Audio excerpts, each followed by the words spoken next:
Mic check. 1, 2, 1, 2. Are y'all ready? Yeah. Are y'all ready? Yeah. Y'all ready? Yeah. Press play!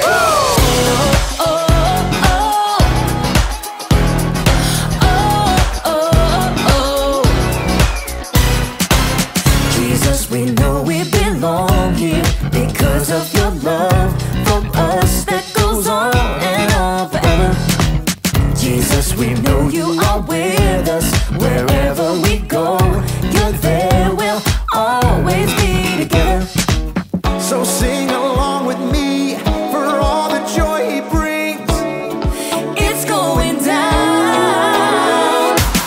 Get in the mix. We're not stopping. Get in the The mix. party's hopping. Get in the mix. Everybody say, it's time to press play. Get in the The mix. beat is dropping. Get in the mix. Feet are stomping. Get in the mix. Everybody say, it's time to press play. Oh, oh, oh. Press play. Oh, oh, oh. Press play. Jesus, we know we belong here because of your love for us that goes on and on forever. Jesus, we know you are with us wherever we go. You're there, we'll always be together.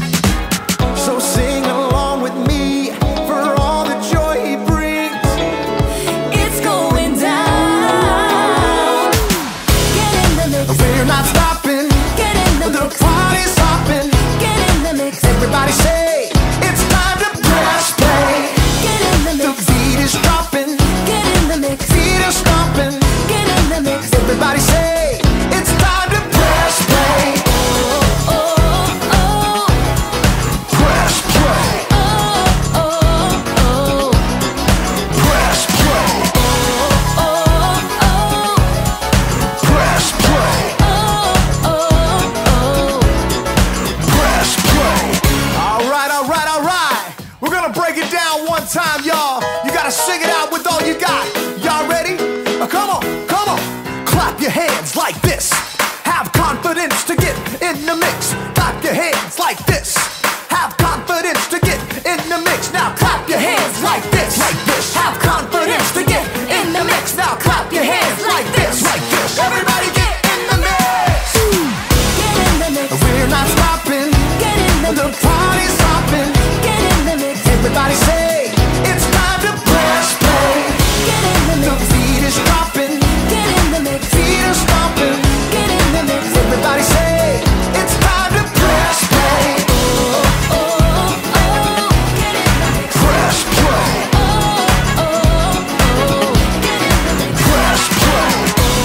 Oh, oh. Get in the mix. Press play. Oh, oh. Press play.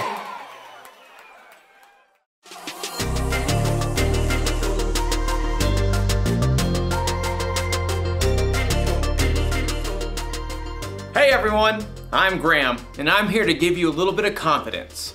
Confidence is learning to see yourself the way God sees you. When you're confident, you don't just sit around waiting for something to happen. No, when there's a game to be played, you get off the bench and play. When there's a challenge to be met, you face it head on. When there's music to be played, you get in the mix, grab an instrument, and make some noise.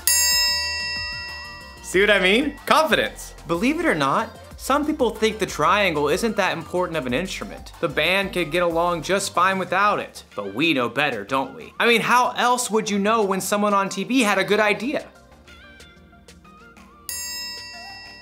Or how would you know when someone had the right answer on a game show? The answer is the Yangtze River. And of course, who can forget the dinner bell? Come and get it! Sometimes something that doesn't seem important can make a big difference. And in today's story, we'll see how God used someone who didn't think he was important. And that someone's name was Gideon? Right, Gideon. See you in a bit. The Bible. It's 66 books of history, stories, letters, and poetry that fit together to form God's one big story. The epic adventure of how He created us and loves us so much that He made a way to rescue us. As we travel through the Bible, From Genesis to Revelation, we discover people who met God and found their lives changed forever. Now, for an amazing story, inspired by the book of Judges, chapters 6 through 8. As many times before, the Israelites turned away from God. He allowed the Midianites to take over their land. God's people hid out in caves. When they tried to grow plants or tend to livestock, the Midianites would show up and destroy their crops and animals. At last, the Israelites cried out to God for help. He heard them and sent the angel of the Lord to a man named Gideon, who was threshing grain in a winepress. Mighty warrior, the Lord is with you. All Gideon could do for a moment was stop and stare. Pardon me, sir. You said the Lord is with us? Then why has all this happened? The Lord has deserted us. You are strong. Go and save Israel from the power of Midian. I am sending you. Pardon me, sir, but how can I possibly save Israel? My family is the weakest in the tribe, and I'm the least important member. I will be with you. Even with a direct message from the Lord, Gideon was still nervous about the whole thing. Give me a special sign. Then I'll know it's really you talking to me. So God gave Gideon a sign, sending fire to burn up meat and bread. God's spirit was with Gideon, and when the Midianites and the Amalekites gathered to attack, Gideon sounded a trumpet for the Israelites to follow him. But even as the army gathered, Gideon once again pleaded to God for another sign. God responded by letting dew fall on a fleece, and then on the next day, only on the ground surrounding it. Okay, I've got it. Thank you. At last, Gideon was convinced God wanted to use him. He camped with 32,000 men at the spring of Harod and prepared for battle. Here, God spoke again. I want to hand Midian over to you, but you have too many men. Too many? Israel might brag, my own strength has saved me. Announce to the army, those who tremble with fear can turn back. Gideon did just as the Lord instructed. There, Lord. 22,000 men have gone home. Only 10,000 left to fight. There are still too many men. Have you seen the Midianite army? Take the men down to the water. There I will reduce the number of them for you. Even though it must have worried Gideon to lose more of his army, he did just as the Lord said. Field trip to the lake, everyone! At the water's edge, the Lord said, Some men will drink the way dogs do. They will lap up the water with their tongues. Separate them from those who get down on their knees to drink. Gideon watched carefully. Most men got on their knees and drank directly from the water, but 300 men cupped the water in their hands and lifted them to their mouths to lap. So, God, I send those 300 men home and keep the other 9,700, right? With the help of the 300 men who lapped up the water, I will save you. Let all the other men go home. Okay. Yes. Gideon sent home every single person in the army except those 300 men. Get some sleep.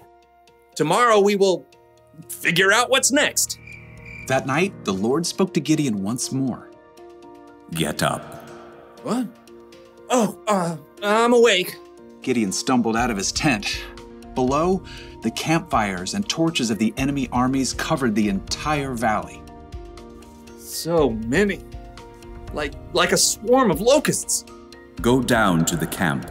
Listen to what they are saying. After that, you will not be afraid to attack. Wondering if he might be dreaming, Gideon snuck down the mountain to hover in the shadows at the edge of the camp. He could hear voices from a nearby tent. I had a dream. A round loaf of barley bread came rolling into the camp. It hit the tent with great force and knocked it flat. Wow, but that can only be the sword of Gideon from Israel. God has given him the whole camp. Gideon listened in shock. Wow, God. Thank you. At once, Gideon scrambled back up the hill to the Israelite camp. Get up! Get up! The Lord has handed the Midianites over to you. Quickly, Gideon separated the 300 men into 3 groups and handed each one a trumpet and a clay jar with a torch inside. Watch me. Do what I do. I'll go to the edge of the enemy camp. Then we'll blow our trumpets from all around the camp and shout, "For the Lord and for Gideon!" Gideon and his men headed quietly down the slope, fanning out in groups to surround the vast enemy camp. Okay, get ready. As soon as Gideon sounded his trumpet, he smashed his jar so the torch shone brightly. The other 300 men did the same. For the Lord! A sword for the Lord! Gideon! The Israelites held their ground, but their enemies panicked, confused by the trumpets and bright lights that pierced the dark night. They're coming from everywhere! The enemy armies were so confused, they began to fight each other, and then they fled in fear. After the men! Gideon and the Israelites chased their enemies all the way to the Jordan River and beyond until all the enemy armies were destroyed. The Israelites begged Gideon to rule over them. I will not rule over you. The Lord will rule over you. Yep, Gideon was an underdog, filled with doubt, but he still chose to follow God, and God used him to save the Israelites. According to Gideon, he was the least important family member and the weakest family of his tribe. He certainly didn't think God would use him to lead an army to victory over their enemies. But sometimes God uses people who don't seem important to make a big difference. You see this all through the Bible. Think of Jesus. He didn't pick the strongest, smartest, and most holy people to be his 12 closest friends. He picked regular guys, fishermen and tax collectors to be his disciples, and they went on to make a huge difference in the world. Hey, maybe that means God can use someone like me too, or someone like you. We don't have to know everything. We don't have to be important. God can do big things through us. Maybe he can use you to help a friend who's having a bad day. Maybe he can use you to solve a problem in your community. Or you might invent something that's never existed before.